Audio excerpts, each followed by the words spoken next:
नमस्कार दोस्तों, आज हम बहुत ही प्रचलित प्रदोष व्रत की कथा सुनने वाले हैं। एक गांव में एक निर्धन विधवा ब्राह्मणी रहती थी और उसके साथ उसका एक पुत्र भी रहता था।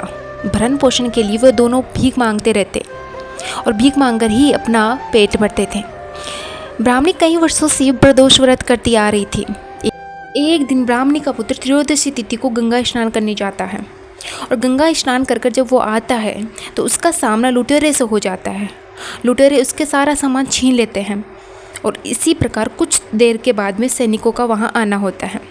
सैनिक उसे लुटेरों में से एक समझकर उसे राजा के समक्ष खड़ा कर देते हैं। राजा भी उसके बिना सुने ही उसे कारागार में डाल देता है।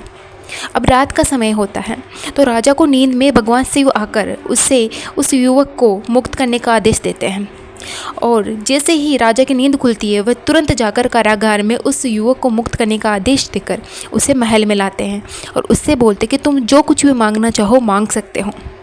तो वह युवक राजा से बोलता है कि मुझे एक मुट्ठी भर धान दे दो।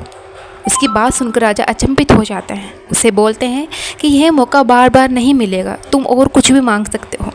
तो युवक बोलता है कि मेरे लिए अभी ये एक मुट्ठी भर ही काफ़ी है, मैं अपनी माँ को ले जाकर दूंगा, वो इसकी खीर बनाएगी, भगवान भोलेनाथ को खिलाएंगी और हम इससे अपनी भूख मिटा लेंगे।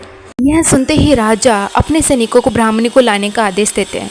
वहाँ पर ब्राह्मणी को बुलाया जाता है और उसे यह सब कुछ बताया जाता है और उसके पुत्र की प्रशंसा की जाती है और उन दोनों को बहुत सारे गहने जेवरात दिए जाते हैं, उन्हें बहुत सारा धन दिया जाता है और इसी प्रकार उन दोनों की जीवन बदल जाता है। हे शिवनाथ, हे भोलेनाथ, हे शिव शंकर, जैसे उस ब्राह्मणी और उसके पुत्र पर कृपा बनाए रखे वैसे ही हमारे भक्तजनों पर आपकी कृपा बनाए रखना। ओम नमः शिवाय।